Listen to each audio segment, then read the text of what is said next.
Oke, ini aku informasikan dulu ya. Mari Pergi Lebih Jauh ini adalah sequel dari buku Kita Pergi Hari Ini karya Ziggy Zesya Zeviana Zabriskie. Hari ini kita akan ngobrol-ngobrol langsung sama Kak Ziggy mengenai proses kreatif pembuatan buku ini. Nah, nama aku Putri. Hari ini aku akan mengantar teman-teman untuk pergi lebih jauh bersama buku terbarunya Kak Ziggy. Hari ini kita akan seru-seruan, kita akan ngobrol, terus teman-teman juga boleh tanya-tanya sama Kak Ziggy. Dan nanti akan ada acara book signing, jadi yang belum punya bukunya boleh pre-order ya, karena hari ini terakhir pre-order. Ada yang belum pre-order bukunya, Mari Pergi Lebih Jauh? Semuanya udah berarti ya.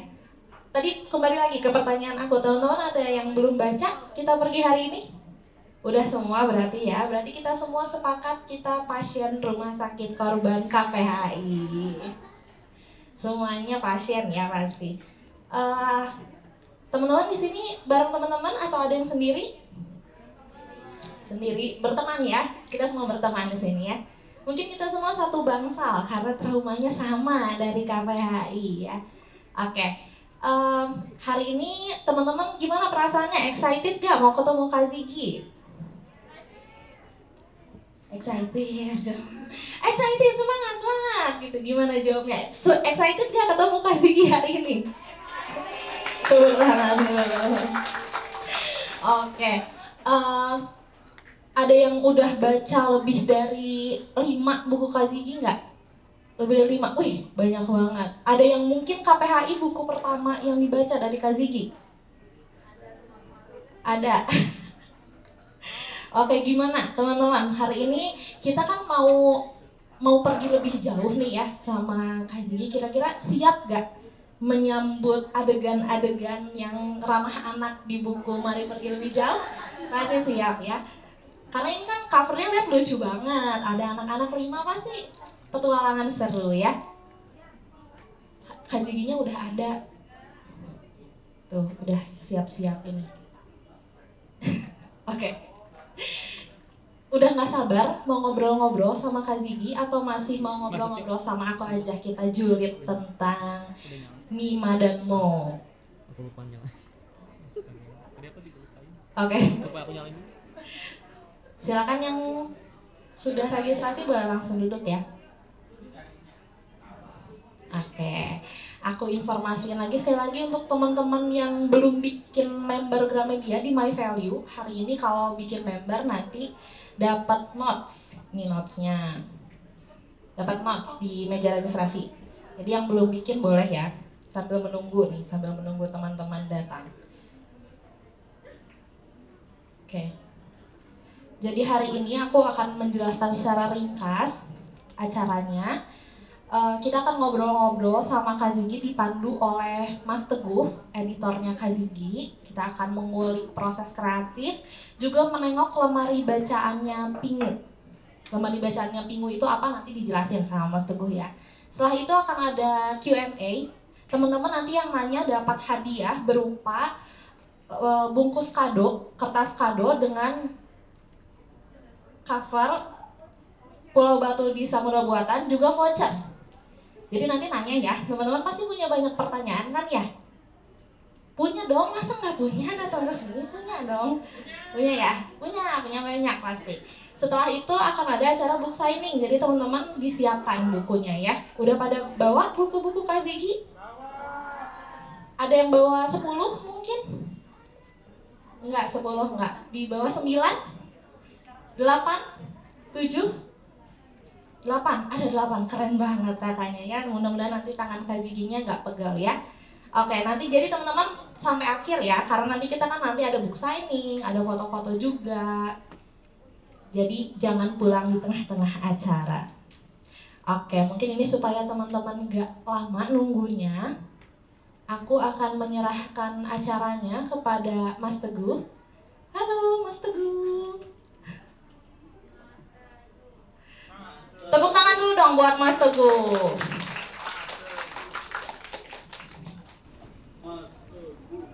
Jadi buku-bukunya Kak Ziggy ini sebelum sampai di tangan teman-teman, sampai di tangan Mas Teguh dulu. Oh enggak. Oh di laptop Mas Teguh ternyata, bukan di tangannya. Tapi mungkin, oh iya, halo, selamat sore Selamat teman-teman. sore Mas Teguh. Perkenalan dulu boleh Mas Teguh? Dikenalin, Teguh. Siapanya gitu, siapanya? Ya, Halo. kebetulan saya editornya MPLC, jadi tadi teman-teman. Tapi saya di sini tidak akan menceritakan spoiler, jadi tenang saja. Tapi teman-teman sama, saya adalah korban pertama MPLC, ya. Jadi kita akan sama-sama bersakit hati hari ini, ya. Oke, kita tepuk tangan dulu untuk pasien pertama rumah sakit korban MPLJ. Oke, teman-teman kemarin ada yang ngikutin Twitter Space, menyimak? Oh nggak ada, oke. Nanti di sana ada beberapa hal, apa yang paling gore dari MPLJ itu apa? Nanti ada kita bicarakan di sini. Tapi mungkin sebelum itu, karena kita peluncuran, jadi kita akan mengundang Ziggy ke depan, kemudian Mbak Christine ke depan dari KPG, kemudian untuk menyerahkan mock-up. Boleh ya, kita panggilkan dulu. Ziggy tepuk tangan dong kita. Tepuk tangan dulu untuk Pingu.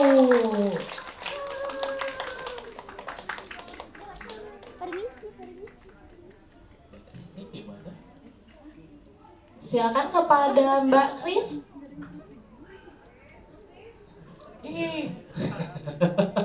Tepuk tangan dulu untuk Pingu.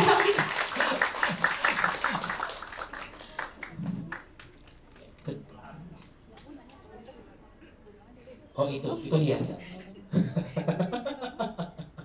Selamat sore Kak Ziggy. Oke, ini dia Mbak Grace. Hari ini untuk sebagai simbolis peluncuran buku Mari Pergi Lebih Jauh, Mbak Grace selaku manajer dari penerbit KPG akan menyerahkan mock-up buku Mari Pergi Lebih Jauh kepada sang penulis Kak Ziggy Zesyeviana Zabriski. Atau bagaimana Pak? Tiang-tiangnya.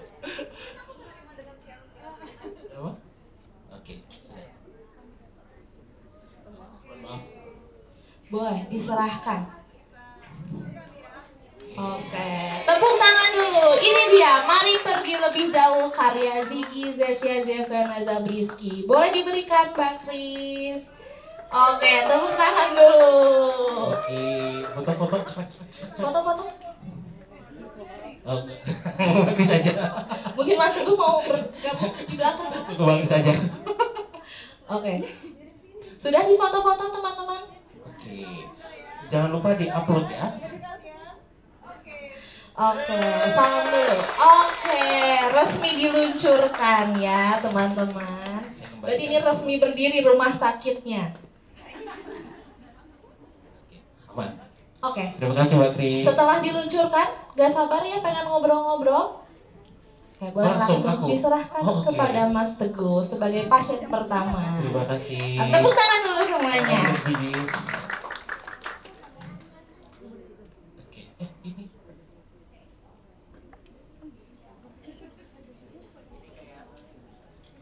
Nanti jangan curhat ya gitu ya. Ini karena Jumat sore gitu ya, kayak pengajian gitu. Karena kan bentar lagi ada Idul Adha gitu, jangan-jangan nanti curhat dong gitu. Tapi kita akan curhat soal MPLJ. Teman-teman pasti sudah membaca KPHI, teman-teman mungkin bertanya-tanya kenapa endingnya seperti itu, kenapa ada tokoh yang akhirnya duduk-duduk gitu ya. Kenapa? Pasti sudah membaca KPHI. Jadi kenapa ada tokoh yang menjadi popcorn gitu ya? Apakah itu muncul di MPLJ?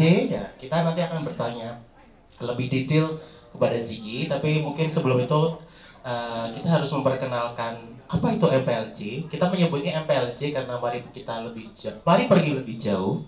Saya beli bedah. Gitu ya. Dan di sini sudah ada Ziggy. Sebelumnya aku mau tanya Ziggy, MPLJ itu berarti buku keberapa?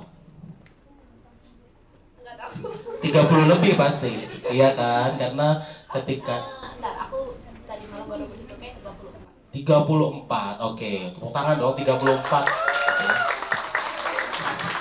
Tapi ada yang mengoleksi ke 34 semuanya? Belum ada. Susah, oke. Soalnya ada yang pakai nama bukan Ziggy kan, Ziggy? Iya, jadi itu pasti akan susah mencarinya. Karena saya juga nggak tahu. Oke, ada satu pertanyaan yang mungkin akan mengawali diskusi kita sore hari ini sih. ketika MPLJ itu diluncurkan teasernya gitu ya, ada yang bertanya-tanya, kenapa ini dilanjutkan KPHI?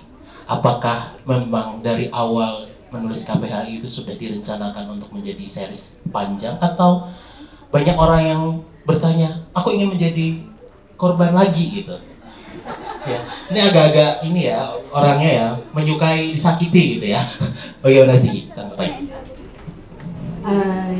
Jadi sebetulnya enggak, waktu aku bikin KPHI emang endingnya itu sudah mencakup sampai bertahun-tahun berikutnya itu karena memang aku mau dia selesai di KPHI aja. Dan kenapa sekarang MPLJ diterbitkan dan dia menggunakan judul yang baru, nggak KPHI 2, itu karena aku pikir sebetulnya kalau kalian ingin menyelesaikannya di KPHI aja itu sudah bisa. Tapi ending KPHI kan kita pernah bahas, itu sangat sedih dan sangat hopeless. Meskipun anak-anak ini pada akhirnya bisa hidup selama cukup lama, tapi mereka itu menjalani hidup yang dipenuhi dengan keputusasaan, dengan kemuraman, dan mereka harus menghadapi kenyataan dan kehidupan yang sangat abu-abu. Jadi aku merasa nggak sedih sih, tapi kayak mungkin aku tahun lalu tuh merasa agak lebih mungkin sedikit lebih hopeful, karena mungkin aku sudah ada di posisi yang sepertinya bisa membantu setidaknya satu anak, karena aku sudah punya keponakan. Jadi kayaknya terus aku pikir bisa nggak ya kita memberikan suatu alternatif untuk anak-anak ini. Jadi aku mulai memikirkan bagaimana caranya memberikan kekuatan pada anak-anak. Jadi meskipun mereka akan menghadapi ending yang sama seperti yang ada di KPHI, tapi setidaknya mereka menjalani hidup sudah sempat wielding power, mereka sudah mengetahui potensi mereka, mereka sudah menyadari kekuatan mereka sebagai manusia, sebagai anak-anak. Jadi aku kepingin memberikan suatu perlawanan dari anak-anak, dan karena itu aku menciptakan MPLJ. Oh, oke, begitu ya. Memberi harapan ya. Seperti bajunya hari ini ya, seorang bayi yang dipeluk kelinci gitu ya. Seperti kehangatan itu yang ingin ditampilkan di MPLJ. Covernya juga hangat loh ini. Tapi tenang ya. Pokoknya nanti setelah membaca teman-teman harus siapa yang menjadi korban ke selanjutnya ya. Karena ini cantik gitu ya, tapi tenang, tunggu dulu gitu ya. Ada satu rumah sakit yang menyeramkan di MPLJC gitu ya. Tidak terinspirasi dari meme sebetulnya. Iya. Jadi teman-teman nanti kalau sudah baca di MPLJ itu ada satu lokasi yang ketika saya baca draftnya itu langsung saya komentar ke Ziggy seperti ini penggambarannya gitu. Karena sebegitu traumatis ketika membaca rumah sakit jiwa gitu ya. Tapi bukan seperti teman-teman rumah sakit jiwa pada umumnya kan ya Ziggy ya. Itu gimana? Inspirasinya dari mana rumah sakit jiwa itu? Sebetulnya memang kan di KPHI terakhir itu di footnote terakhirnya memang disebutkan bahwa Fufu ada di rumah sakit jiwa. Jadi memang sejak awal sebetulnya itu sudah ada hint kenapa namanya Vivi dan Fufu itu juga adalah hint, karena dalam bahasa Prancis FOU bahasanya Fu itu artinya gila. Oh, oke. Jadi tahu ya sekarang.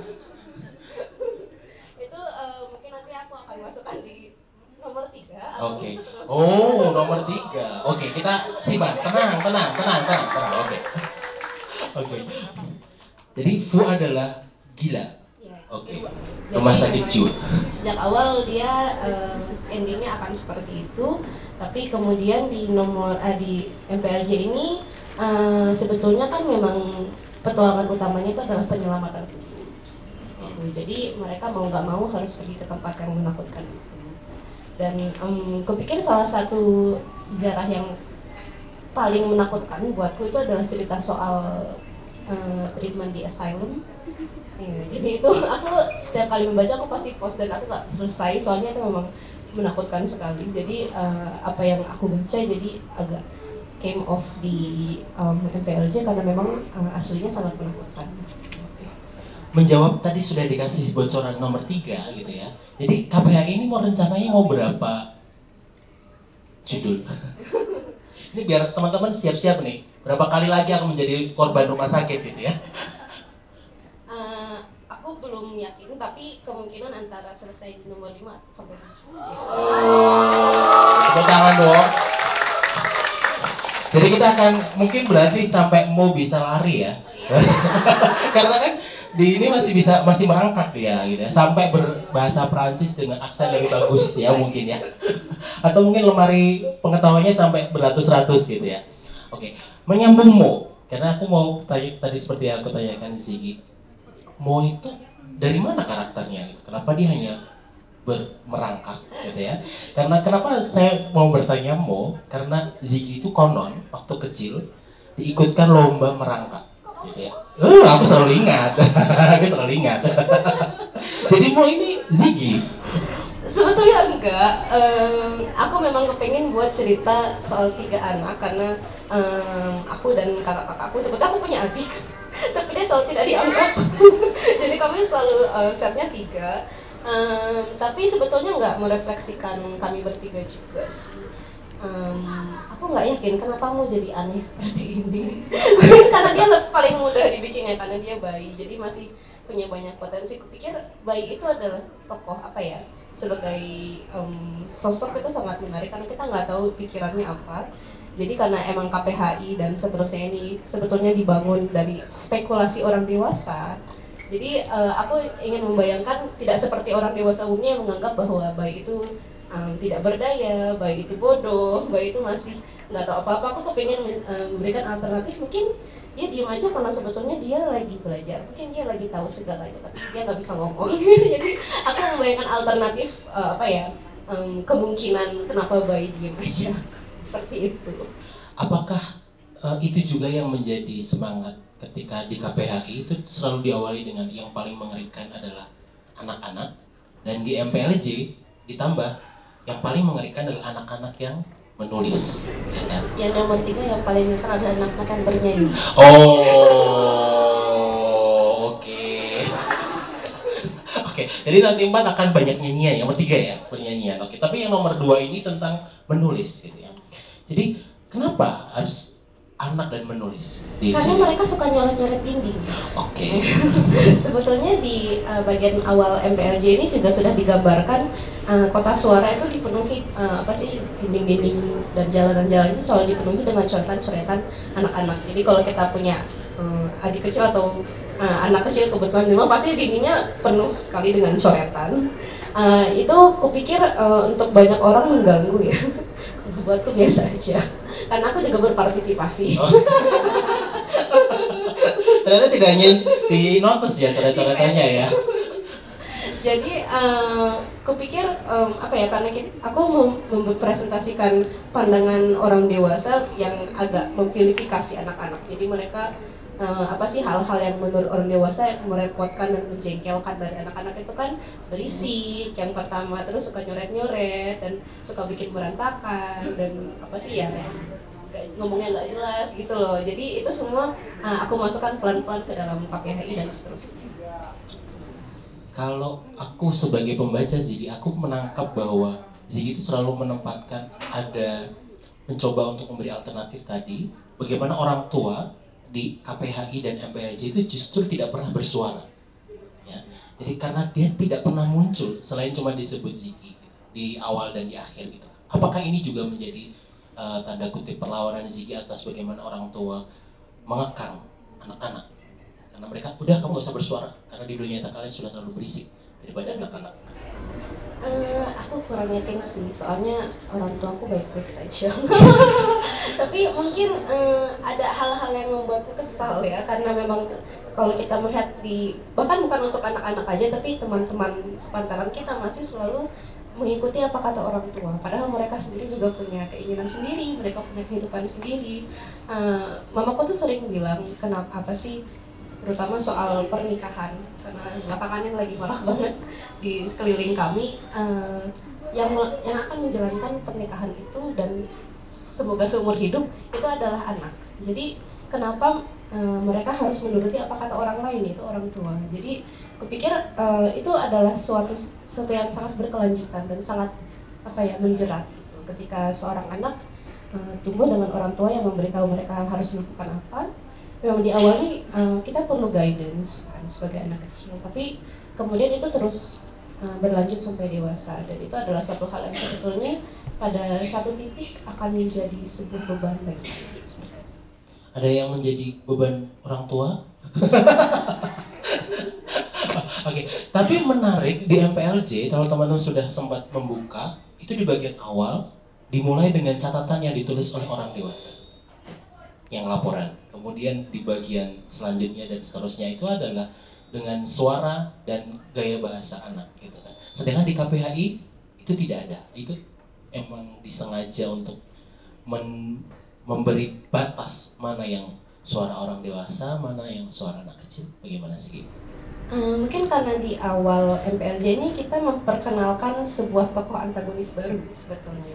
Jadi kita kan selama di KPHI tahunya bahwa yang jahat itu adalah si kucing. Tapi sebetulnya kalau kalian baca KPHI dengan hati-hati, kucing itu nggak jahat. Tapi kemudian di MPLJ-nya akan secara cukup jelas disampaikan kenapa mereka nggak jahat, dan mungkin akan lebih dijelaskan lagi di nomor selanjutnya. Tapi di MPLJ ini kita akan mulai membuka bahasan mengenai kenapa kucing bertingkah laku seperti ini, kenapa anak-anak dikekang seperti ini. Sebetulnya siapa yang membuat kehidupan jadi seperti ini tuh ada kita mulai memperkenalkannya di MPLJ.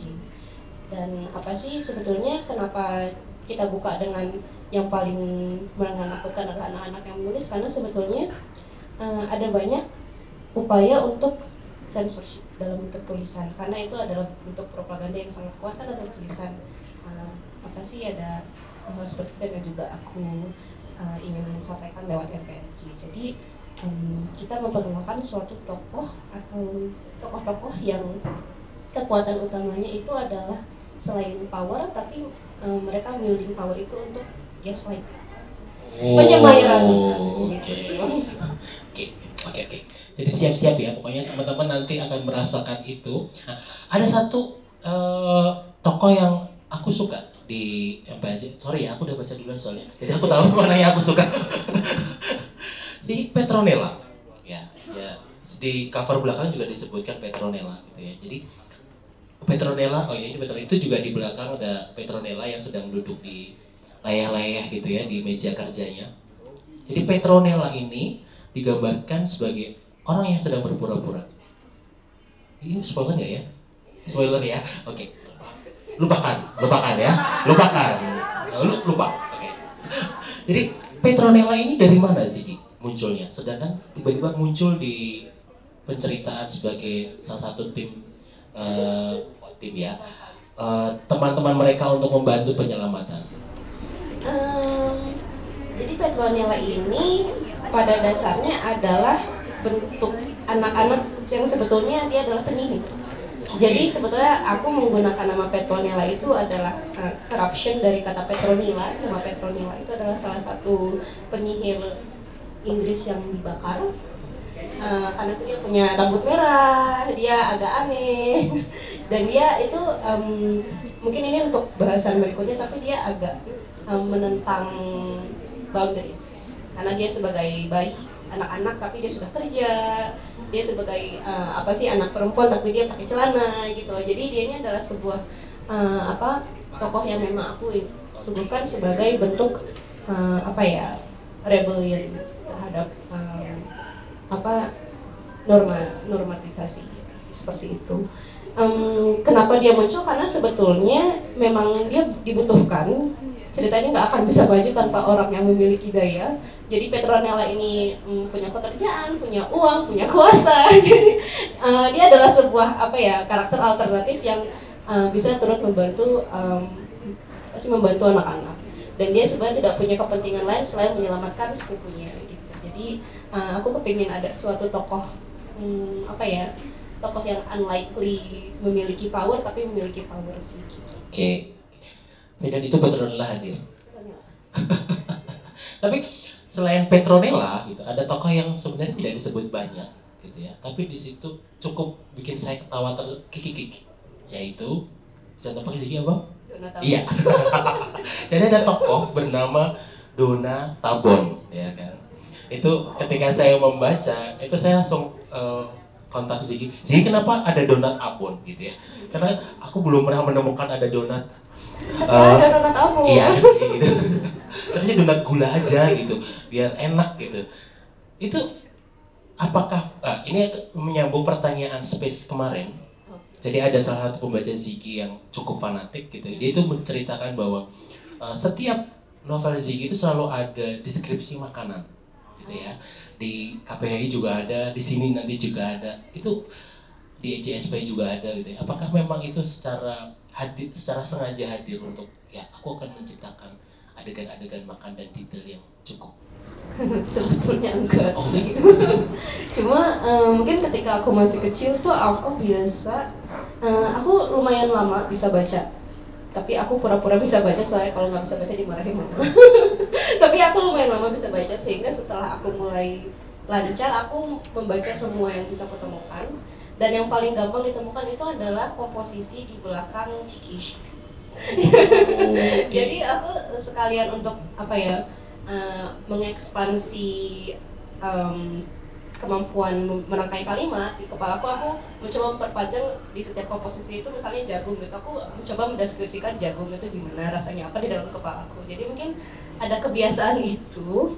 Dan itu juga kalau pernah membaca komik Purpris sebenarnya lauk perasaan supaya rasanya lebih enak. Jadi aku mencoba melakukan hal itu dengan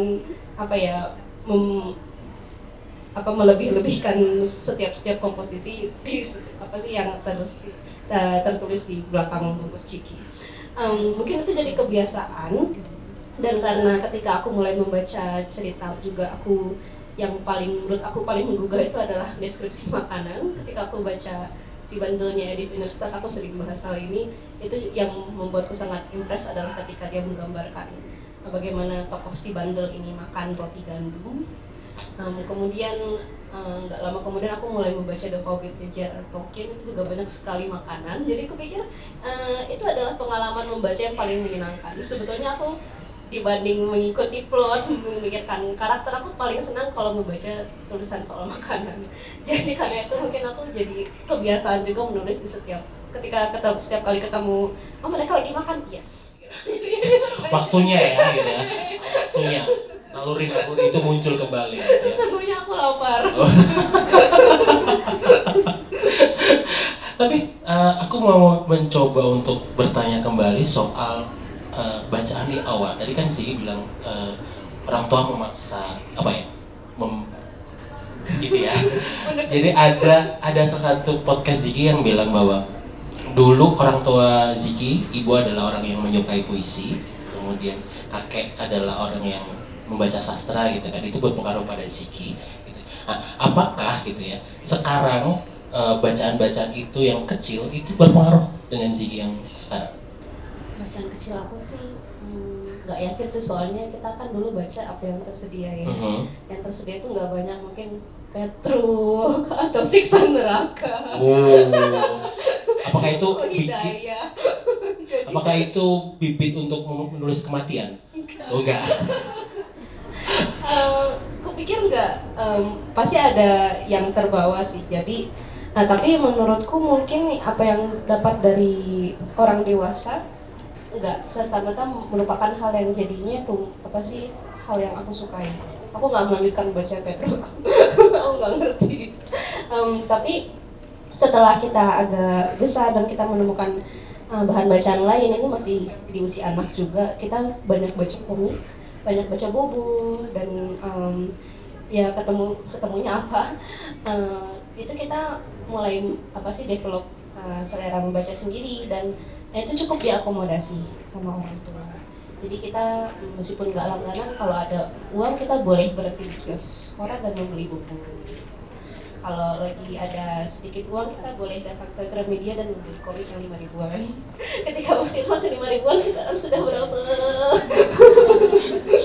Begitu. Jadi kita memang developnya pelan-pelan, tapi setelah itu apa yang kita baca juga kan terus berkembang dan nggak mungkin nggak masuk ke dalam tulisan. Oke. Nyambung lagi MPLC. dan KPHI. Ketika menulis KPHI dan LPEJ itu buku yang mendampingi atau sedang membaca apa ketika menulis MPLJ dan KPHI?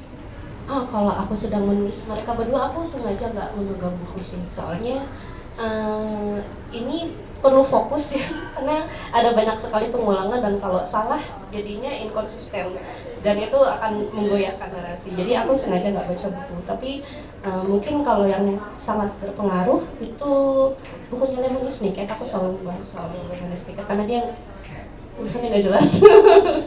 Dan mungkin kalau untuk MPLJ ini aku juga cukup banyak berefleksi pada karya-karyanya Edward Gorey.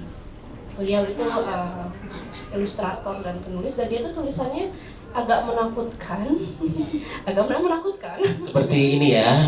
Dan gloomy depressing gitu, jadi ya. Dan gambar-gambarnya juga seram.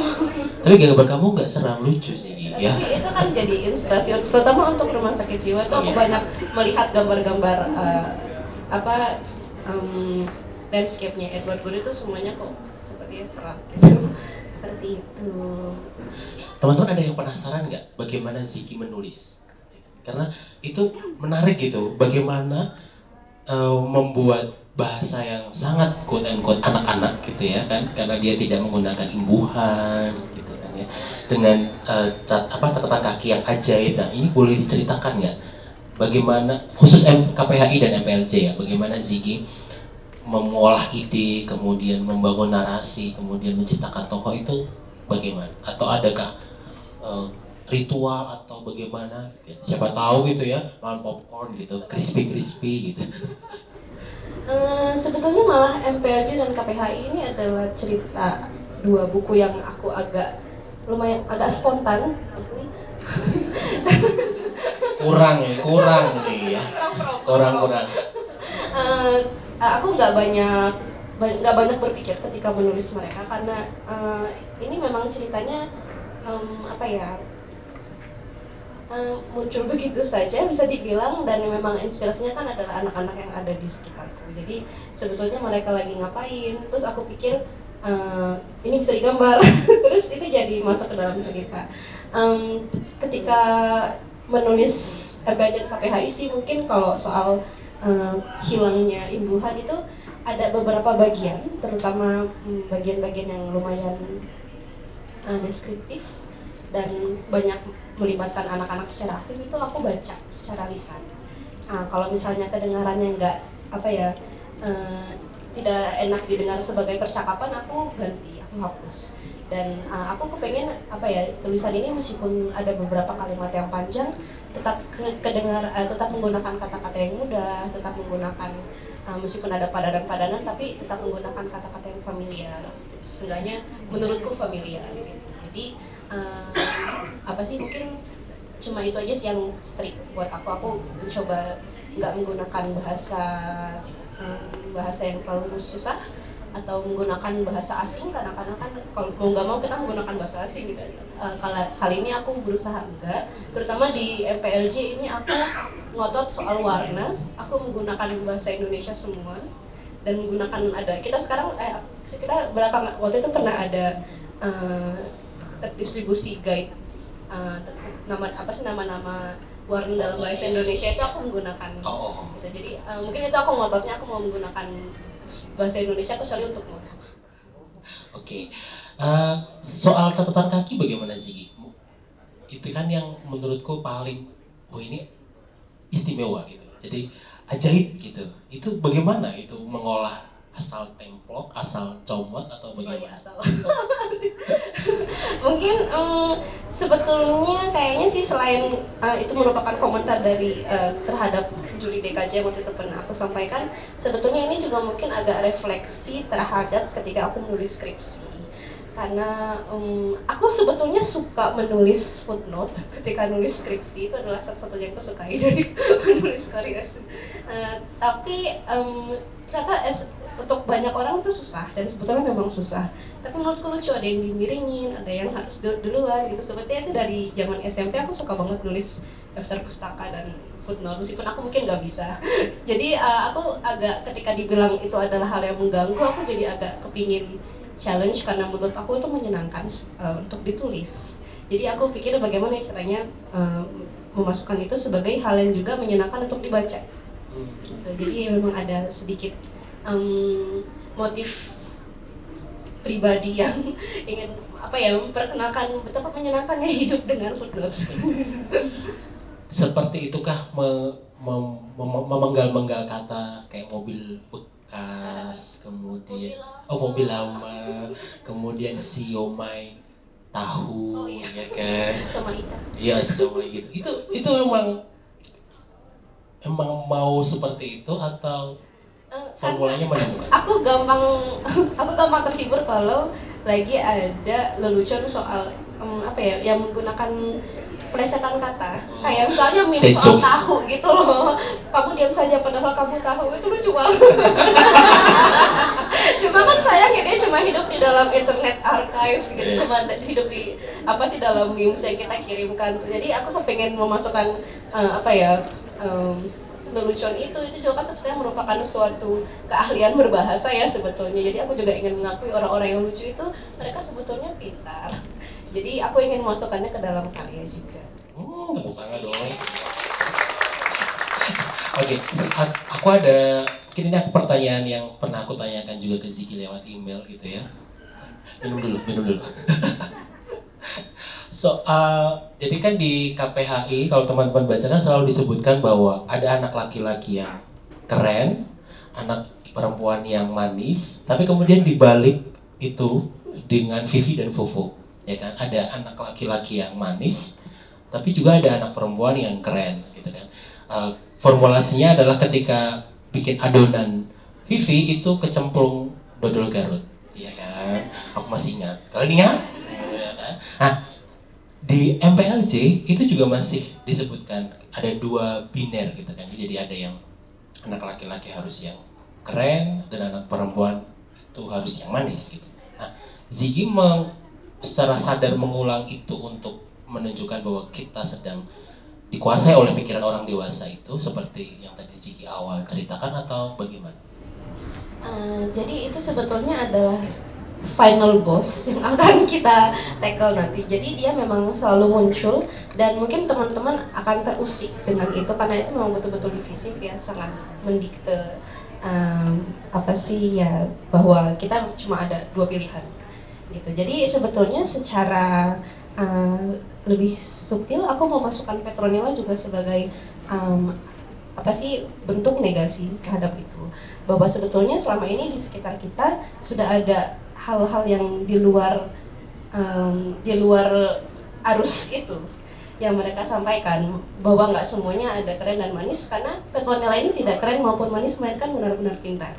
Jadi sebetulnya ada suatu pengetahuan yang sebetulnya secara tidak sadar kita ketahui, tapi karena tidak diulang-ulang, tidak disiarkan dan tidak ditekankan, itu jadi hilang dari pikiran kita, dan ketika itu muncul lagi disuarakan itu menjadi hal yang asing seperti itu. Jadi itu masih perjalanan yang cukup panjang mengenai soal binaritas gender ini.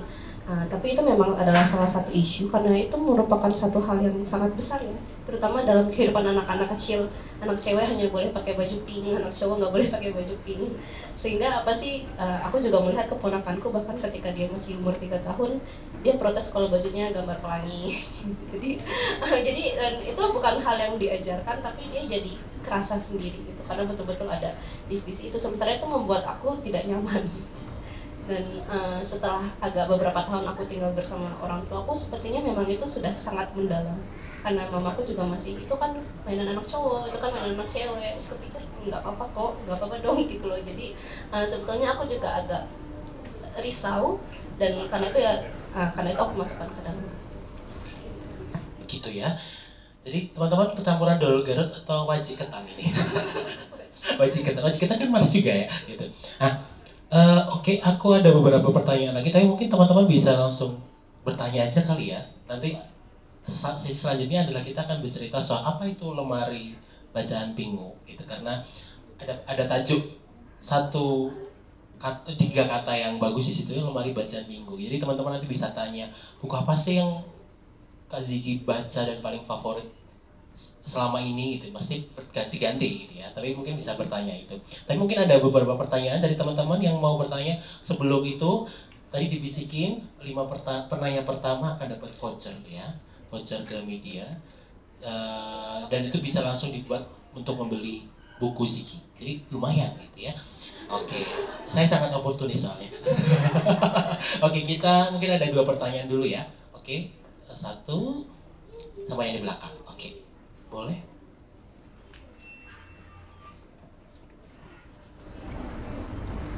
Selamat sore. Sebuah kehormatan bagi saya ketemu penulis di balik cerita-cerita unik ini ya. Yeay. Cuman ini ada sedikit pertanyaan.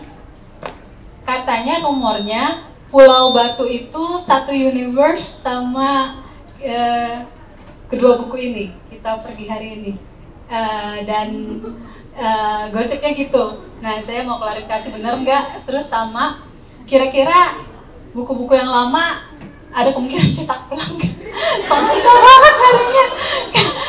Terutama Jakarta itu high demand banget. Saya nyarinya sampai beberapa kawan pencinta buku sampai bantuin dong nyariin gitu loh, saking susahnya gitu. Jadi itu aja deh, semoga berkenan. Mohon maaf sebelumnya.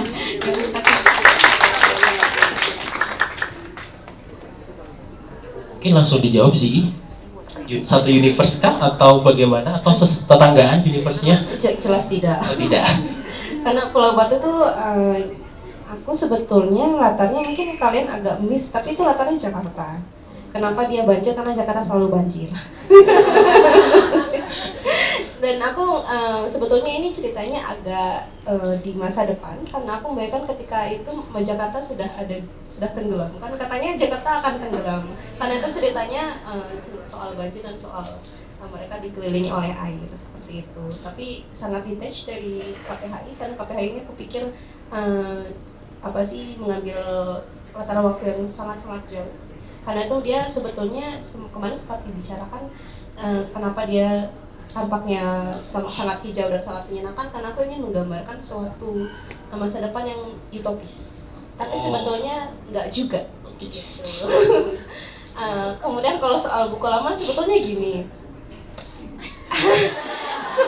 Kenapa kamu tanya gitu? Aku merasa nggak perlu menerbitkan buku-buku lama, tapi kita kebetulan ada beberapa buku yang akan diterbitkan lagi oleh KPG. Beberapa diantaranya itu di Tanah Lada akan pindah ke KPG, dan ada mungkin teman-teman pernah baca Adit Series Skala dan Air Mata Bulan itu juga akan dibawa ke KPG.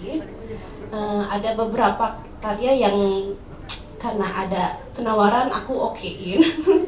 Tapi menurutku secara pribadi aku nggak menyarankan, dan aku nggak merasa ada keperluan untuk menerbitkan ulang karya-karya yang sudah lama, karena aku menulis pasti semakin lama semakin bagus. Aku akan bilang aku pasti semakin lama semakin bagus. Dan masalahnya bukan cuma itu aja, tapi value yang aku pegang itu pasti akan selalu berganti. Jadi semua pemikiranku yang masuk di dalam buku-buku lama, kalau dia sudah tidak muncul lagi di buku baru, aku pikir itu adalah suatu hal yang sudah melalui pembelajaran, dan aku anggap sebagai suatu poin yang tidak perlu lagi dipertahankan. Karena itu aku merasa ya udah buku yang sudah lama dengan value-value yang sudah lama itu nggak perlu ada lagi.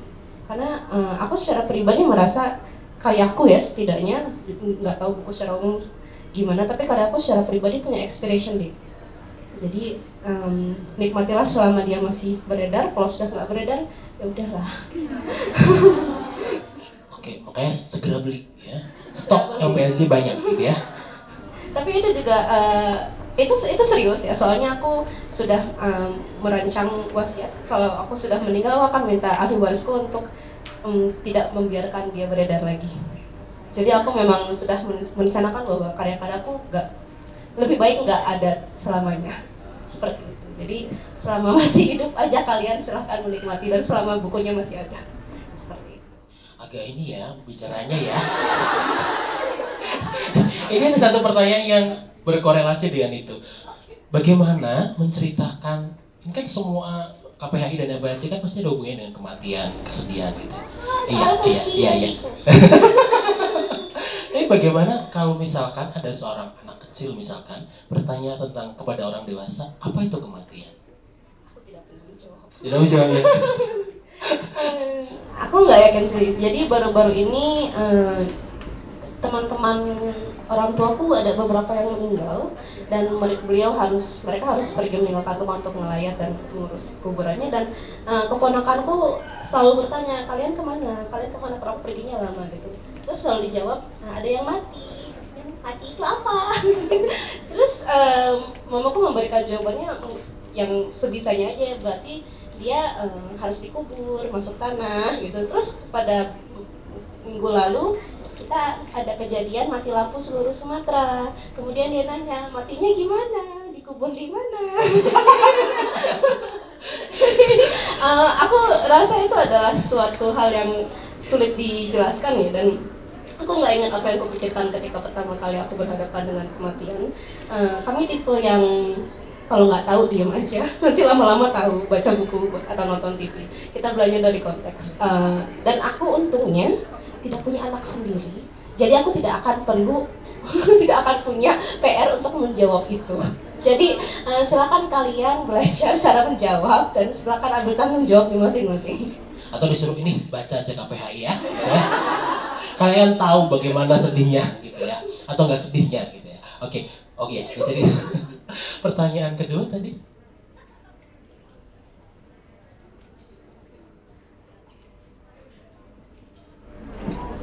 Hai Kak Ziggy, I'm a big fan, and aku juga mau sombong kalau aku bawa semua bukunya, including Jakarta Zero lagi. Jadi aku minta tanda tangannya banyak ya. Oke, sebenarnya pertanyaannya gampang banget. Aku cuma penasaran, kan aku baca semua, sebenarnya kayak 7 buku sebelumnya kan aku baca. Terus aku beneran kayak merasa you constantly kayak menunjukkan a unique writing style yang which is semua orang baca tuh oke, ini Ziggy yang nulis. Jadi aku sangat penasaran apakah di dalam inside your head, di dalam kepala Kak Ziggy, apakah the way you write itu the way you think inside your head. Itu sih pelayanan. Terima kasih Kak Ziggy.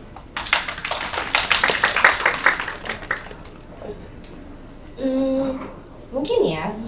Jadi pertama kali teman kuliahku membaca karyaku itu di Tanah Lada, dan dia membaca beberapa halaman terus dia bilang, ini sih kayak di line lo. Ngapain gue beli buku lo? Jadi kupikir memang cara komunikasiku begitu. Mungkin kalau dalam bentuk novel seenggaknya nggak ada emoji.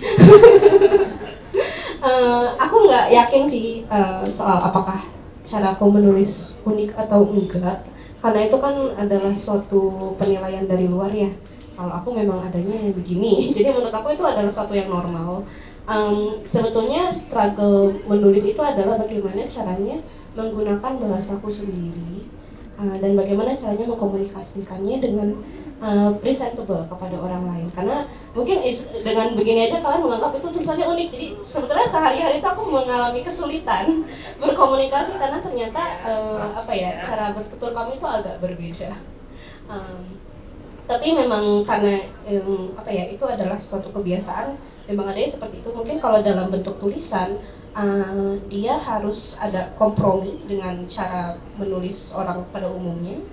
Jadi itu merupakan suatu blend, tapi semakin lama semakin kuusahakan untuk merepresentasikan caraku berbahasa. Mungkin satu tangan dong, ya. Ada satu lagi mungkin pertanyaan sebelum, oh ya, di depan.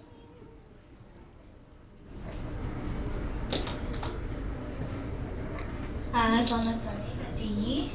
Sebelumnya saya mau bertanya. Jadi dulu tuh aku baca karya kakak pertama kali di Fantastin yang Wonderworks.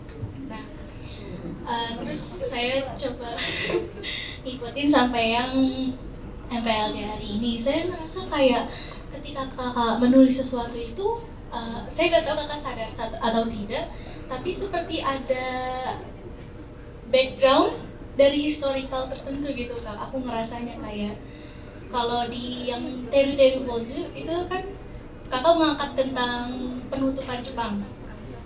Lalu yang di KPHI saya Sudah lupa. Ayo padamu. Yang di KPHI ini KPHI saya merasa kayak seperti mengangkat satu tema historical Indonesia yang sebaiknya tidak saya ucapkan di sini. Tapi pertanyaan saya itu, kakak tuh menulis itu tuh dengan pikiran yang seperti itu atau ya sesuai pace kakak aja gitu? Karena jaraknya dari 2011 ke 2024 jadi jawabannya agak susah ya, karena bervariasi tergantung aku menulis apa. Kalau di KPHI sebetulnya aku enggak secara spesifik membahas mengenai sejarah Indonesia ya. Aku juga aku sebetulnya enggak sefamiliar itu karena kita punya versi-versi yang berbeda.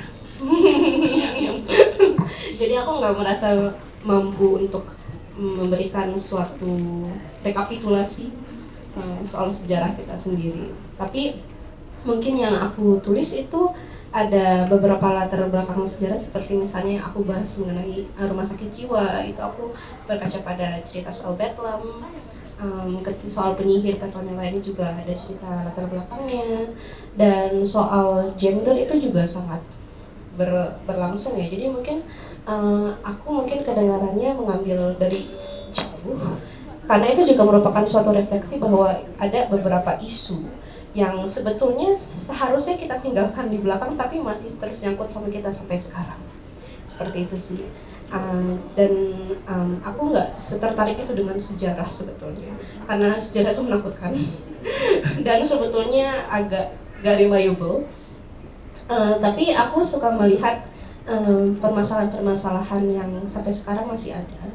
Jadi mungkin yang tercapture itu adalah kisah-kisah secara apa ya, masyarakat, bukan pergerakan secara masif, tapi apa yang terjadi di masyarakatnya itu, apakah soal kehidupan mereka, soal dinamika antar tokoh, seperti itu sih yang mungkin mau nggak mau kita jadi harus ngehook ke sejarah dari suatu tempat. Menyambung pembicaraan sejarah, apakah semua karya baik fiksi itu bertanggung jawab untuk menceritakan sejarah menurut Ziggy? Menurutku enggak. Oh enggak. Tapi mungkin banyak yang akan mungkin tergantung niat mereka menulis ya, karena aku sebagai penulis dan sebagai pembaca, aku approach-ku itu adalah sebagai eskapisme. Jadi memang nggak bertanggung jawab. Jadi orientasiku itu adalah senang. Aku melakukan ini karena aku senang. Aku membaca. Tapi pembaca stres, ya. Oke. Ketika aku menulis itu, pokoknya yang aku tekankan adalah aku harus melakukan hal yang aku sukai dan membicarakan hal yang merisaukan, karena aku berharap hal-hal yang merisaukan aku itu bisa diadres oleh orang lain. Jadi agak tidak bertanggung jawab juga. Jadi kalian dong tolong beresin gitu. Sebetulnya itu motivasinya. Tapi apakah kita harus menyampaikan apa yang sebelumnya sudah terjadi? Apakah kita harus memberikan edukasi kepada teman-teman? Itu sebetulnya sih terserah siapa yang menulis mau melakukan apa, kan bisa boleh-boleh aja gitu kita menulis karena kita pengen cerita soal A dan B lagi naksir, terserah mereka, yang penting mereka senang. Dan kalau tulisan mereka bagus berarti itu adalah suatu keuntungan juga buat pembacanya. Jadi aku nggak membebankan beban moral, beban edukatif kepada penulis, karena menurut aku ada titik di mana itu akan sekali lagi menjadi beban bagi penulis. Apakah kita harus menulis dengan makna, kita jadi harusnya menulis kok ini kayaknya kosong banget gitu. Jadi kita di challenge bahwa ini adalah karya yang tidak berguna gitu. Menurut aku enggak. Menurut aku semua tulisan itu selama ditulis dengan niat baik, dengan kebahagiaan, itu pasti akan ada yang senang membaca. Dan itu menurut aku adalah suatu win. Utama dong. Tapi pernah nggak Ziggy merasa tidak nyaman ketika membaca? Dan di titik apa Ziggy merasa tidak nyaman ketika membaca? Karena aku membacanya sekali lagi tidak dengan beban sih, aku nggak merasa seperti itu ya. Mungkin ketika aku SMA dan ketika aku mulai mempelajari sastra, nggak belajar juga sebenarnya, tapi kayak mulai mendekati judul-judul sastra, aku merasa terbebani oleh kanon atau klasik. Karena menurut apa ya, ada elitisme di situ ya, kayak pembaca elit itu membaca klasik. Sementara aku merasa kok kayaknya klasik nggak mencakup apa sih tulisan-tulisan yang aku sukai. Karena ketika masa itu aku sangat menyukai fantasi, aku sangat menyukai buku-buku anak, dan itu dianggap sebagai karya yang lesser tier gitu. Jadi karena aku anaknya suka melawan, aku anaknya baik dan penurut. Jadi aku dengan cepat menganggap bahwa itu tidak ada. Jadi aku nggak terbebani itu, tapi tetap aja ada pikiran bahwa mungkin seharusnya aku membaca tulisan yang lebih berkualitas gitu. Tapi terus aku jadi kritik juga, kualitas itu siapa yang menentukan, klasik itu siapa yang menentukan, dan bagaimana caranya mereka jadi klasik. Dan kemudian kan jadi semakin terbongkar permasalahan-permasalahannya bahwa daftar-daftar klasik kanon itu banyak mengeksklusi orang, dan bagaimana orang yang diinklusi juga mungkin ada latar belakang politiknya, kedekatan, dan macam-macam. Jadi itu adalah ada banyak hal yang bisa dikritisi di situ. Jadi aku sangat mengendorse membaca sebagai kesenangan. Sebetulnya ada juga yang menganggap bahwa kita harus membaca dan harus mempertimbangkan latar belakang politik, bagaimana caranya orang itu bisa menulis, dan bagaimana cara kita mendapat tulisan itu adalah suatu cara bacaan yang cara membaca yang valid. Tapi aku cara membaca aku juga valid. Seperti itu. Jadi kalau kalian sempat merasakan terbebani oleh porsi bacaan atau daftar bacaan, aku pikir anggap aja itu nggak ada. Anggap itu nggak ada ya.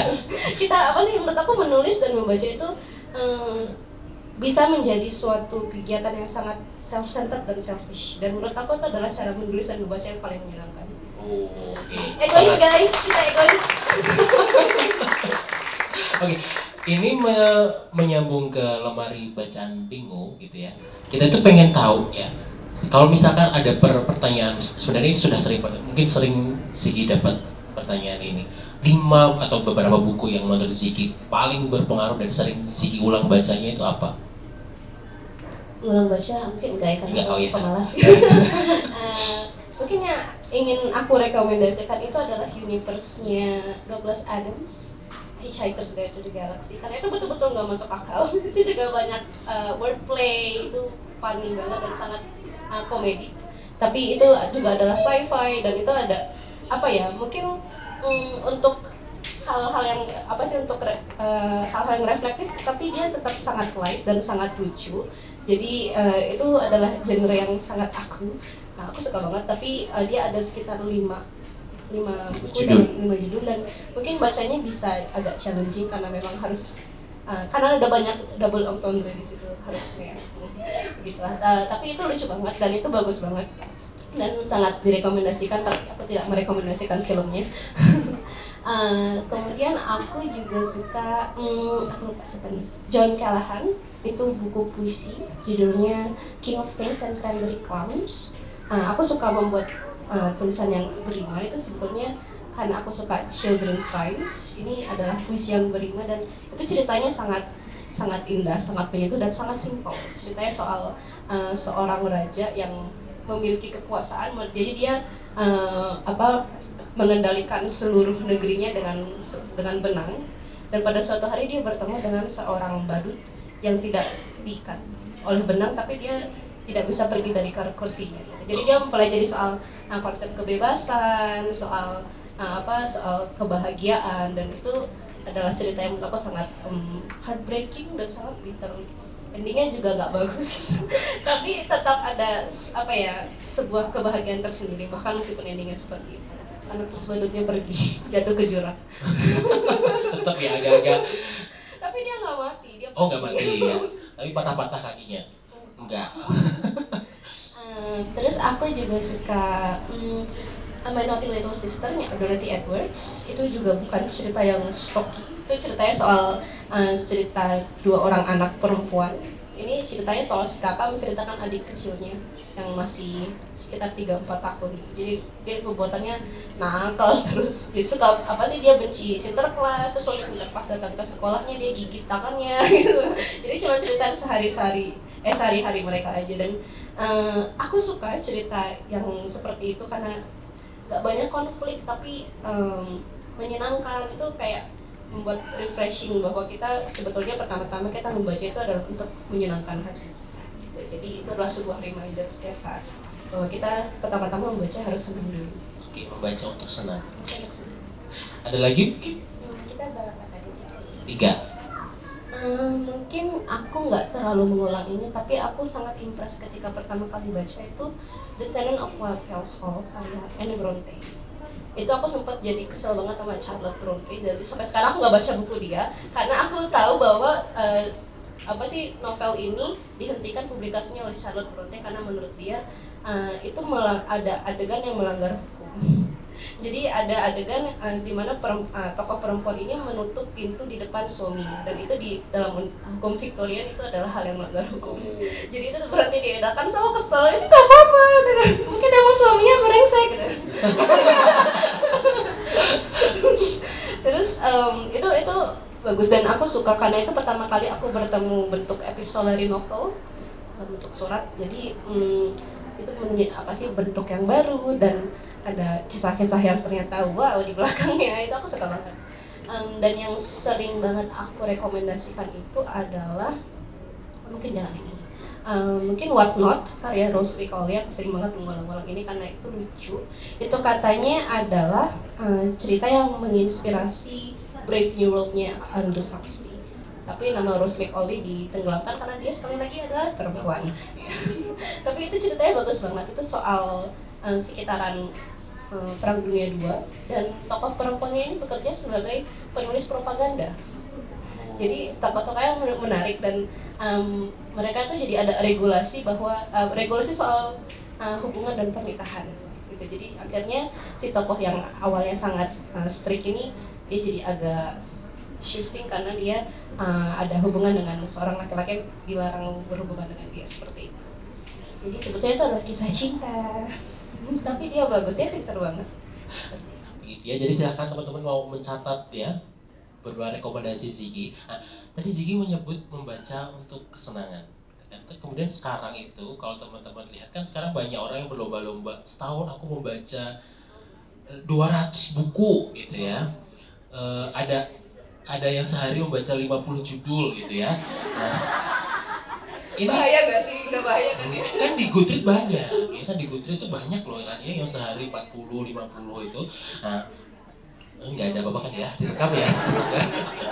Nah, ini gimana sih? Di satu sisi mungkin kita beberapa mulai kehilangan menikmati dan mengulang-ulang bacaan gitu ya. Tapi di satu sisi juga ada orang yang sangat ingin tanda kutip rakus membaca. Nah, ini Ziggy menanggapi itu bagaimana?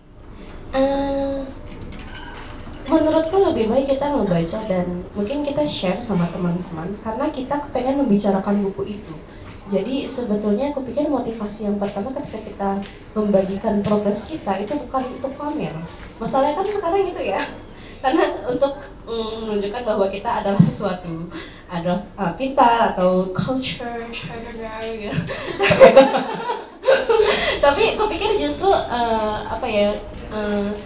hal-hal di luar kesenangan membaca, di luar bacaan itu adalah jadi hal yang membebani kita, sehingga apakah kita membacanya cukup senang, cukup paham. Terima kasih, maaf aku minumnya banyak. Itu jadi hilang karena ada ambisi-ambisi yang sebetulnya tidak berhubungan dengan kegiatan membaca. Jadi aku sangat mengkritisi hal itu.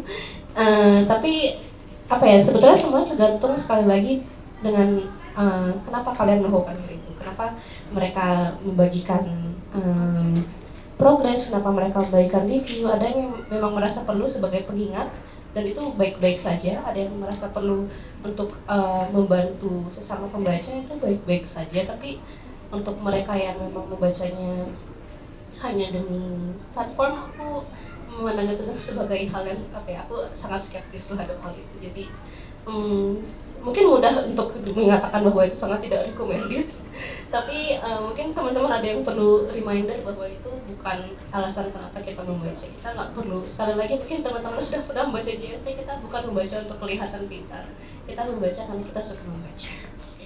Tangan dong, kita membaca untuk diri kita sendiri. Nah, sebelum saya lempar lagi ke beberapa teman-teman yang mungkin akan bertanya gitu, karena di KPHI dan CSE ini MPLC dan juga di Tanah Lada, Ziggy selalu memberi ilustrasi gitu kan ya. Jadi bagaimana Ziggy bisa menemukan bahwa aku bisa menggambar juga ternyata?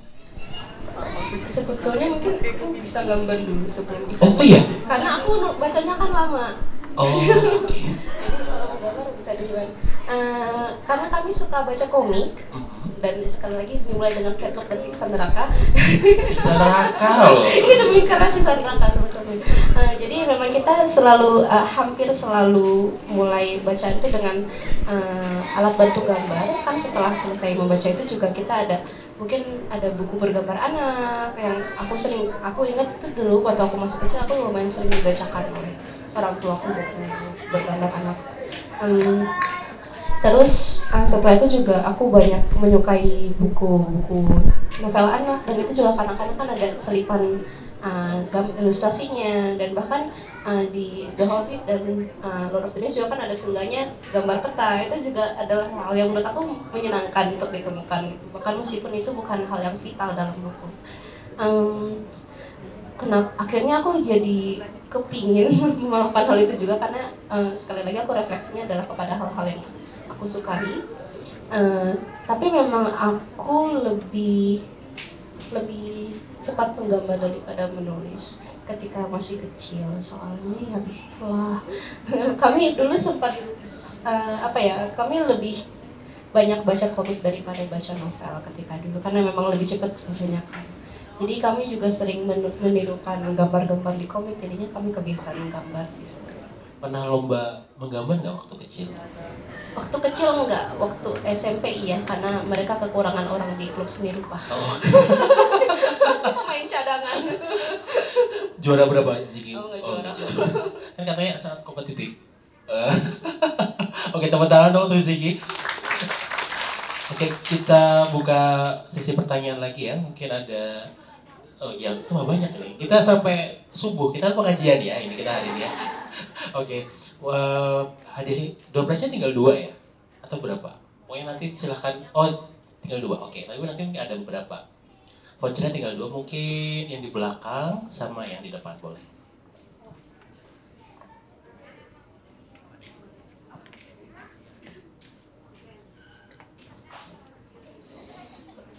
Halo, selamat sore Kak Ziggy. Sebelumnya ingin bertanya mungkin juga agak tentang ilustrasi lagi. Selama baca karya Kak Ziggy, apalagi yang akhir-akhir ini yang lebih banyak ilustrasi, itu saya selalu senang melihat gambarnya itu sendiri, bagaimana gambar yang Kak Ziggy buat itu menangkap innocence dari anak-anak kecil ini. Nah, mungkin sebenarnya tadi sudah sempat dibahas sedikit, tapi apa inspirasi paling utama dalam gambar-gambar Kak Ziggy, dan juga kenapa Kak Ziggy di sini memilih personally menggunakan watercolor?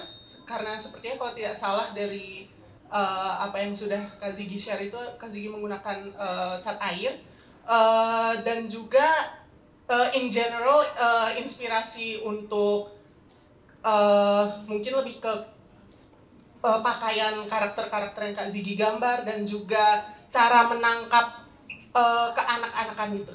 Terima kasih. Silahkan. Kalau untuk medium mungkin karena aku suka gambar cat air ya. Kalau melihat ilustrasi, aku paling suka melihat ilustrasi cat air karena dia warnanya lembut dan dia bisa blur gitu. Aku suka, tapi aku belum bisa, tapi bisa. Dan itu adalah salah satu medium yang gampang ditemukan. Aku nggak bisa pakai krayon dan aku nggak bisa pakai kulir kayu. Jadi ketika masih sekolah, aku sepertinya kesulitan di pelajaran kesenian karena nggak boleh pakai cat air. Jadi setelah aku sudah berhenti sekolah lulus, aku boleh pakai cat air dan aku mulai belajar. Aku sebetulnya sempat belajar digital, tapi kemudian aku menyadari bahwa ketika aku menggambar dan mewarnai secara digital, aku selalu mencoba mengemulate cara menggambar secara ilustrasi watercolor. Jadi aku pikir ya udah balik lagi aja ke watercolor karena memang itu yang aku suka dan ternyata lumayan bisa seperti itu.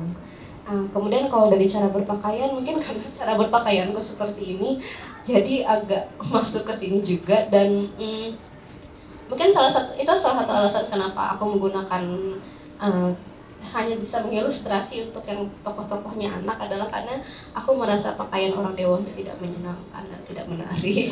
Warnanya tuh bosen. Dan sebetulnya kalau dalam bentuk cat air dia nggak bagus diwarnai, warnanya tuh nggak come off bagus gitu karena pasti kan warnanya gelap dan biasanya biasanya lumayan monoton dan warnanya kurang lebih sama gitu. Jadi kalau aku pikir kalau misalnya dengan tokoh anak-anak aku bisa main dengan warna pastel, mungkin mereka juga punya lebih banyak kebebasan untuk memakai model, memakai pola. Jadi aku pikir itu bisa jadi lebih kaya dalam bentuk ilustrasi. Tapi Nona Gigi di sini berwarna-warni, itu Nona Gigi di atas. Ya tapi kan Nona Gigi bukan orang. Oh iya. Betul. Ya, betul. Cara lain. C dengan L besar. Oke. Jadi teman-teman bisa menikmati ilustrasinya. Di sini ada beberapa ilustrasi dan juga ada ilustrasi dari KPHI. Itu ada Rumah Merah nomor 17. 16. Oh, 16. Kemudian mana lagi ya? Itu ada lemari bacaan gitu ya. Jadi teman-teman nanti sambil ngantri tanda tangan bisa menikmati beberapa etalase ilustrasi Ziggy yang cantik-cantik ini dan juga ada tikus ya. Ini siapa tikus? Silahkan nanti dibaca. Terus kok ada ini, ada itu, seperti muncul ya di yang ini ya. Itu belum muncul di mana? Nanti bisa ditanyakan ini di buku apa kok belum ada di buku gitu. Oke. Ini sih. Oh iya, aku mau yang keceplosan tapi ntar ini, iya, gitu. Oke, ada pertanyaan satu. Oh iya tadi yang belakang ya.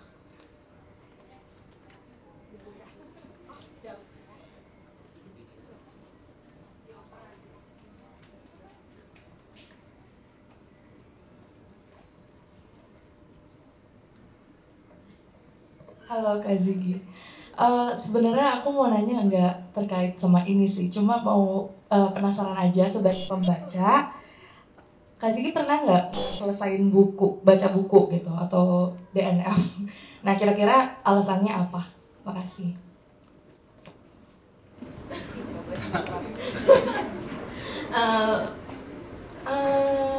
Pernah ada sih tapi nggak banyak. Biasanya aku cuma belum selesai.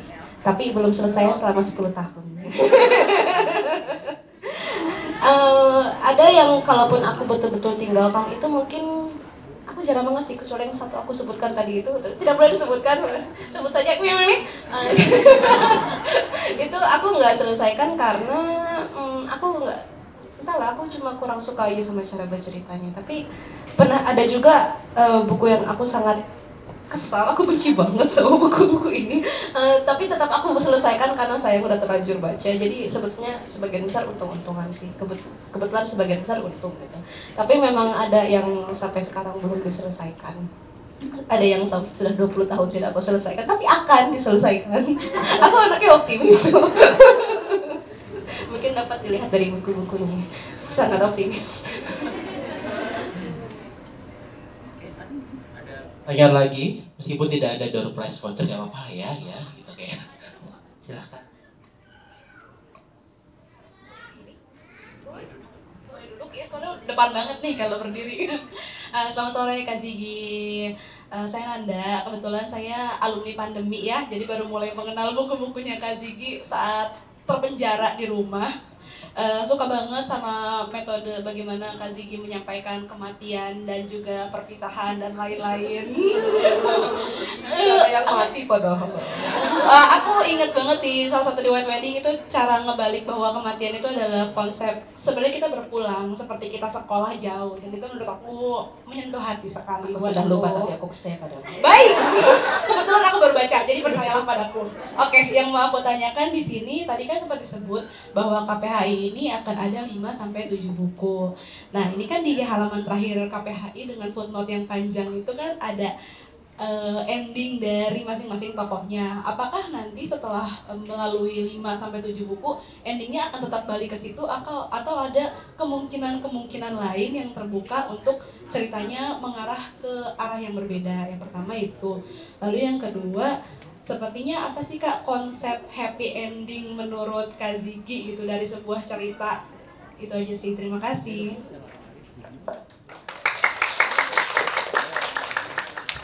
Oh, dapat hadiah. Wah, terima kasih. Oh. Silakan sih. Tadi Konsep kematian. Oh, 5.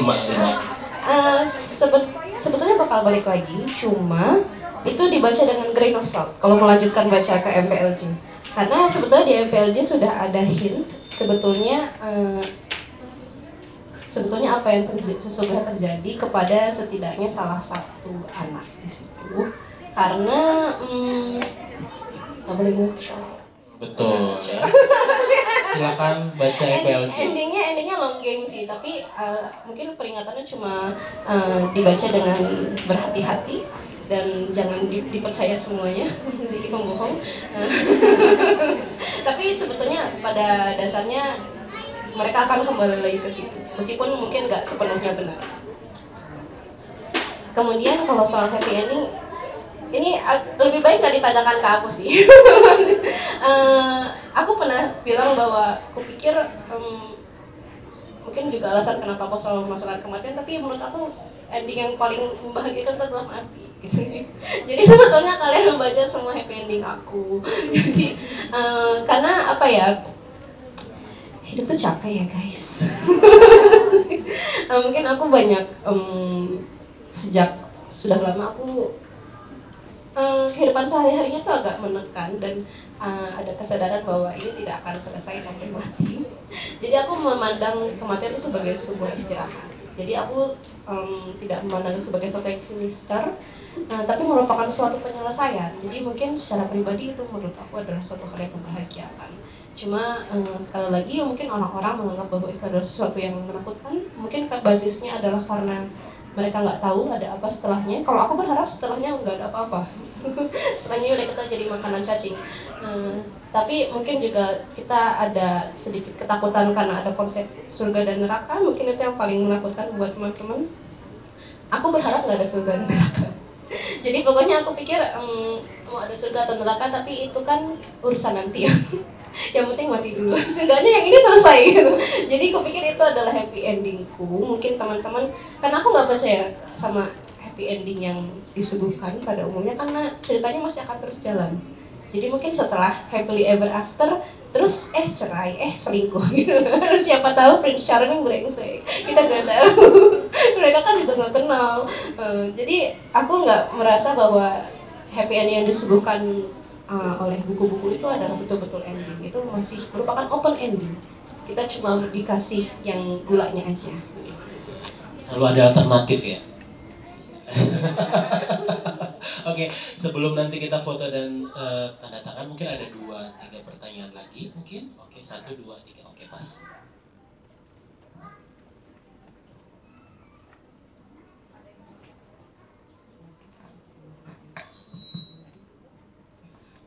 Selamat sore. Selamat sore Kak Ziggy sebelumnya. Maaf ya, saya izin duduk aja. Oke. Sebelumnya di sini saya ingin sedikit ada pengakuan sih. Yang pertama mungkin sama kayak Kak Nanda sebelumnya ya. Saya membaca bukunya Kak Ziggy itu sebenarnya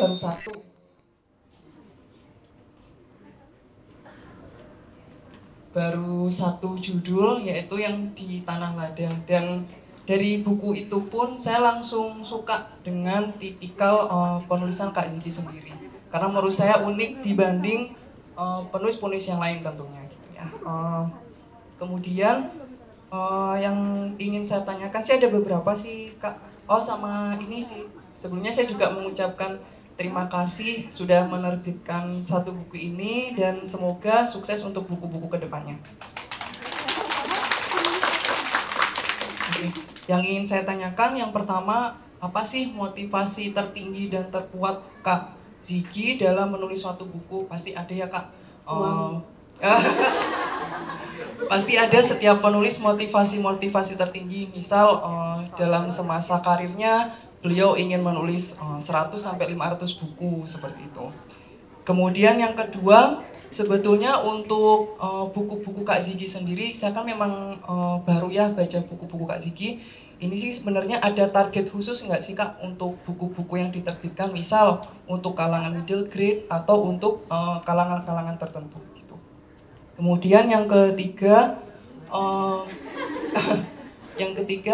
sebenarnya saya berkutip dari salah satu penulis yang sangat garis keras terhadap membacakan buku ya. Mungkin para pembaca di sini juga tahu siapa penulisnya. Cuma di setiap karyanya kan pasti ada yang mengutip bahwa jangan sampai kita para pembaca buku membeli buku-buku bajakan. Nah, dari sudut pandang Kak Ziggy itu seperti apa sih Kak kalau misal nih amit-amit karyanya Kak Ziggy sampai ada yang dibacakan atau dikopi oleh oknum-oknum yang tidak bertanggung jawab gitu. Kemudian pertanyaan terakhir, tadi kan untuk sebenarnya saya belum pernah atau belum sempat baca KPHI ya. Jadi ketika tadi sempat disinggung tentang pasien pertama, saya sebenarnya sempat bingung juga karena saya memang belum baca gitu. Cuma yang saya ingin tanyakan, ketika KPHI ini sebenarnya sudah selesai dan akan ada kelanjutannya, apakah judul-judul lain juga kemungkinan ada mengarah ke sana, misal mau dilanjutkan atau seperti apa? Terima kasih. Pasti anak kesayangan dosen suka bertanya. Oke. Kalau motivasi, memang sebetulnya uang. Boleh kan ya? Jadi aku tidak merasa bisa bekerja di kantor. Aku pernah mencoba bekerja di kantor, tahan 2,5 bulan. Terus apa ya? Aku menyelesaikan tugasku selama setahun dalam waktu 2 minggu. Jadi aku kayaknya nggak cocok dengan pace itu.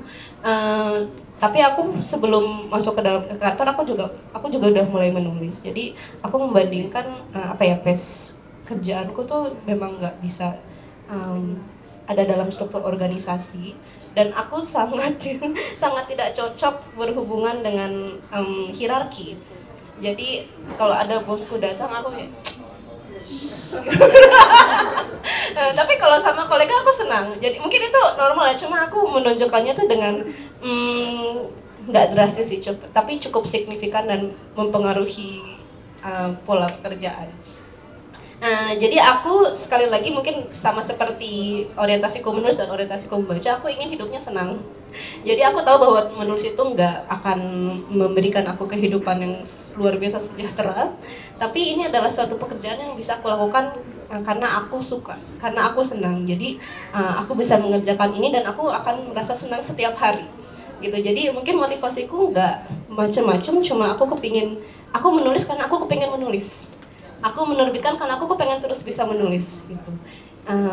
Gitu aja sih mungkin ya. Jadi teman-teman gak apa-apa kalau kita mikirkan uang gitu. Mungkin banyak penulis yang menganggap sastra itu sebagai suatu jalan ninja banget lah. Pokoknya kita tuh harus menciptakan karena demi sastra dan demi seni gitu. Tapi aku lebih realistis karena aku punya kebutuhan-kebutuhan lain, yaitu yang hanya bisa dipenuhi dengan uang. Sekali lagi, kehidupan basic itu memang selalu dipenuhi dengan itu. Jadi menurut aku mendekati penulisan sebagai penulis dan juga sebagai pekerja gitu. Jadi memang tujuan utama aku menulis adalah bisa terus menulis. Jadi ya seperti itu. Kemudian pertanyaan keduanya,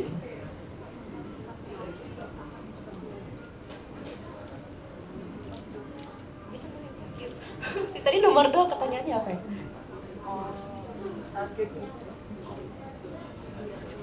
Masyarakat membaca itu sebetulnya tugasnya toko ya. Aku menulis nggak memikirkan ini akan dibaca siapa. Cuma mungkin aku sempat ada yang aku sering mencemaskan karena buku-bukuku sampulnya lucu.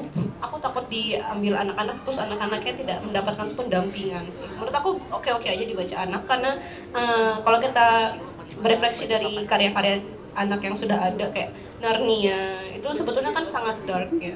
Jadi menurut aku wajar-wajar aja, boleh-boleh aja anak-anak membaca tema-tema dan apa sih eksplorasi yang grief penuh dengan kesedihan kayak Are You Dear God gitu loh. Itu kan sebenarnya sedih banget, tapi itu buku untuk anak-anak. Bridge of Terabithia itu kan sebetulnya sangat sedih dan jadi kupikir nggak masalah kita menyuguhkan pemikiran-pemikiran ini ke anak-anak cuma dengan pendampingan.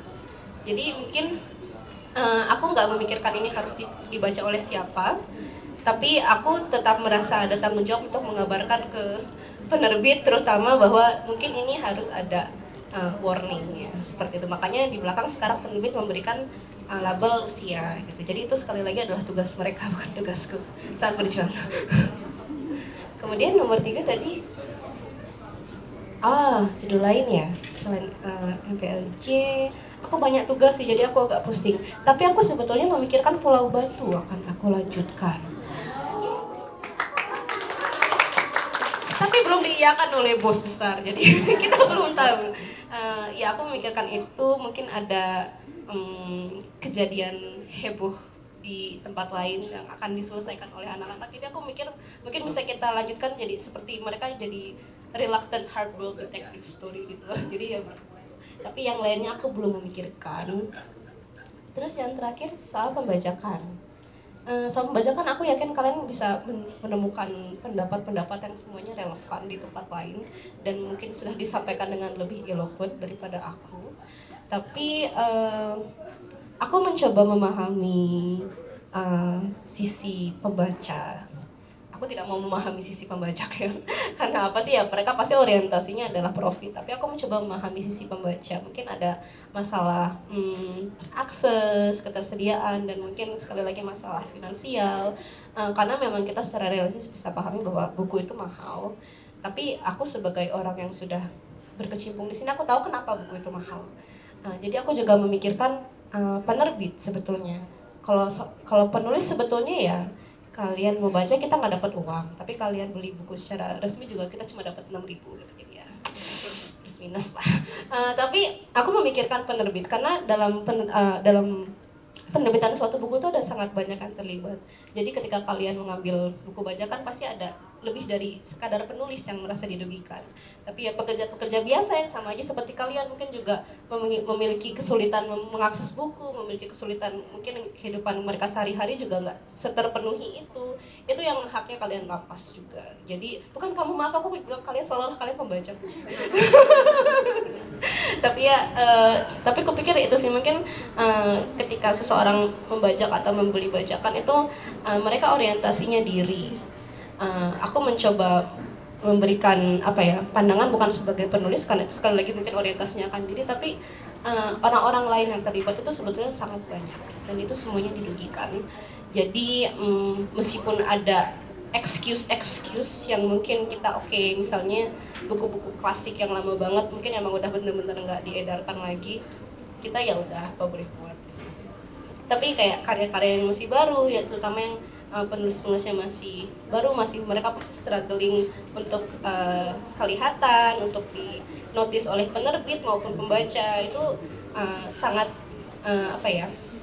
sangat terganggu dengan pembajakan. Jadi ya kalian pasti tahu kalian nggak boleh ngebajak, tapi aku nggak tahu kenapa ditanyakan lagi gitu. Jadi emang itu kalian kembali lagi ke diri kalian, apakah kalian mau mengambil mendapatkan pengetahuan dan kesenangan dengan cara mengambil hak orang lain atau enggak. Itu kita itu di luar kendali kita masalahnya. Jadi seperti itu, seperti judi online ya, di luar kendali kita.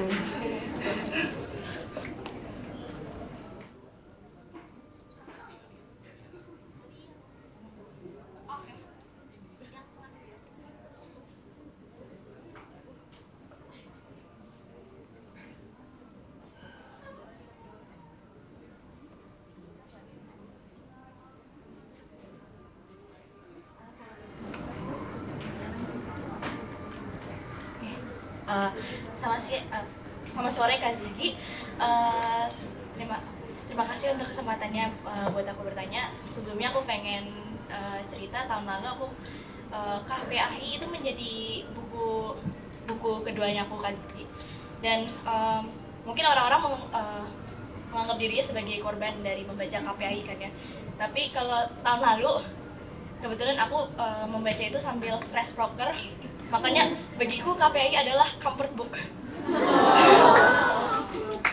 Dan semoga untuk buku Mari Pergi Lebih Jauh ini menjadi comfort book yang selanjutnya.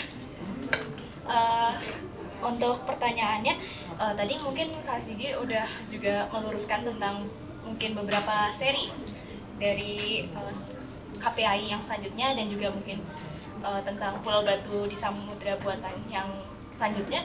Nah, itu pertanyaannya aku, apakah untuk karya-karya Kak Ziggy selanjutnya, apakah Kak Ziggy bakal fokus untuk membuat lanjutan dari semua buku ini atau ada cerita-cerita lain yang mungkin Kak Ziggy mau develop? Terima kasih.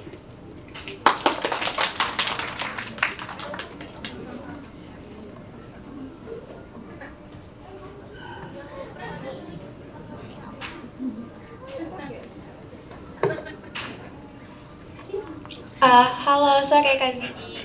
Gugup dikit. Oke. Aku sebenarnya belum baca begitu banyak karya-karya Kak Ziggy. Mungkin 4 atau 5, tapi di semua buku yang baru aku baca itu banyak yang ada tokoh anak-anaknya atau menceritakan anak-anak. Nah, terus aku sama teman-teman aku kalau baca itu kayak, kenapa sih anak-anaknya selalu disakitin gitu? Kenapa Kak? Kenapa Kakak suka nulis anak-anak dan suka disakitin? Kenapa anak-anak di cerita Kakak selalu malang? Oke, makasih Kak. Aku jawab yang pertama itu soalnya menyenangkan karena kita bicarakan proyek masa depan. Jadi aku sekarang sedang banyak proyek yang harus dilakukan. Jadi aku belum fokus. Aku lebih fokus sekarang lagi banyak fokus ke upaya penerbitan ulang beberapa karya yang sebentar lagi akan terbit di Tanah Lada. Tapi aku sebetulnya tahun lalu sudah mulai mendevelop cerita baru yang detach dari karya-karya yang ada. Itu yang aku sebut adalah sebagai di buku ini tidak ada yang mati gitu. Terus mereka semua pada sini sama aku, masa sih gak ada yang mati. Padahal aku sungguhan dicurigai. Iya, padahal aku anak baik.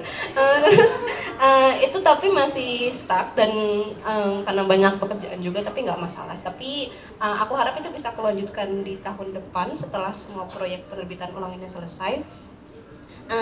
Kemudian itu sih proyek yang stand alone, sama aku sebetulnya ada kumpulan short stories yang aku sempat bilang semuanya mati, jadi kita balance ya guys.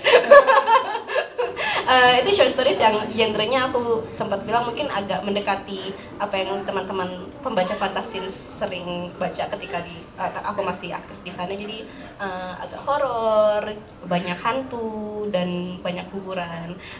Tapi itu masih belum aku bawa kemana-mana, itu masih aku pendam. Tapi ada beberapa yang aku sangat sukai. Jadi itu adalah 2 proyek baru yang mungkin akan ditawarkan entah kemana. Siap. Tapi kupikir mumpung masih inget, sekarang aku mau mencoba menyelesaikan seenggaknya draft sequel dulu, terutama Pulau Batu, karena memang Pulau Batu penulisannya paling susah sih kalau kata aku. Dan aku senang dengan adegan pembukaannya, aku sudah menulis adegan pembukaannya karena ada yang dibunuh di Bajang.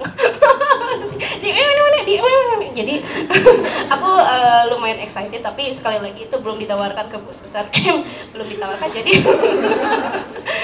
tapi aku ada banyak proyek yang ingin aku selesaikan, semoga masih hidup sampai tahun-tahun ke depan.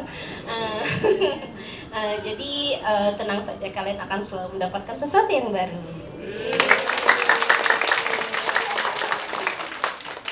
Kemudian ada sesuatu yang baru ya di terbitan di Tanah Lada ya, di ke depan. Kalian Tunggu saja. Tunggu saja, membahagiakan. Iya kah? Ya, membahagiakan. Terus untuk yang pertanyaan sebelumnya, aku pernah ditanya juga deh kayaknya kenapa anak-anak. Sebetulnya jawaban utamanya adalah aku nggak selalu menulis soal anak-anak. Tapi mungkin dia selalu muncul karena itu memang concern yang aku nggak pernah selesai pikirin. Karena itu dia muncul lagi, karena memang secara realistis anak-anak selalu ada dalam kehidupan seperti itu. Emang kalian merasa bahagia dengan orang tua kalian? Apa bener? Apa kita tidak merasa ada tekanan-tekanan gitu?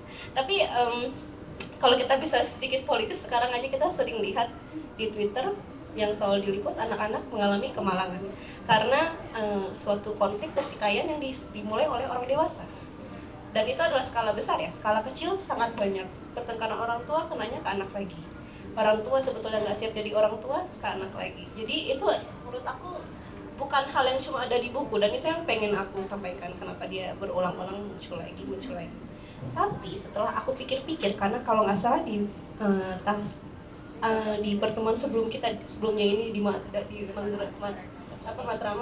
itu juga pernah ada kata ini, dan aku memikirkan kenapa aku menemukan jawaban yang agak lebih konkret dan mungkin agak lebih berbeda dengan jawaban yang berrefleksi pada realita. Itu jawabannya adalah kenapa ceritanya soal anak-anak dan kenapa dia hidupnya malang, itu jawabannya adalah karena Yesus. Karena aku ketika kecil sering mendengarkan lagu-lagu Natal. Aku suka banget lagu-lagu Natal.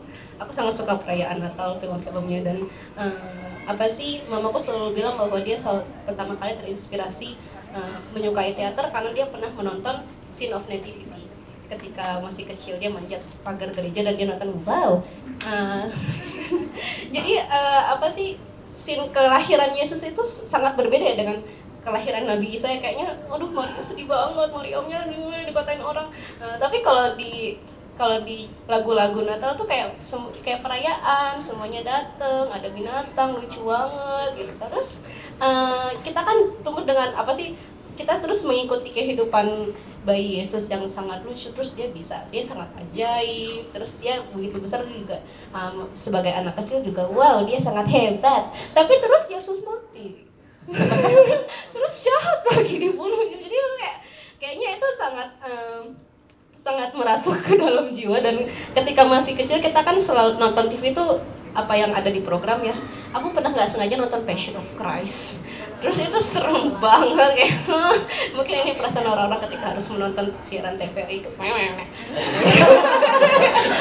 Jadi itu sangat membekas, dan mungkin setelah itu aku jadi kayak sering membayangkan bahwa mungkin yang sekarang kesannya oke sebagai kehidupan anak-anak, kesannya ceria dan colorful, sebetulnya itu adalah prelude kepada kisah-kisah yang menakutkan berikutnya gitu. Jadi apakah MPLC itu prelude? Nah, teman-teman harus membuktikannya dengan membeli dan membaca ya.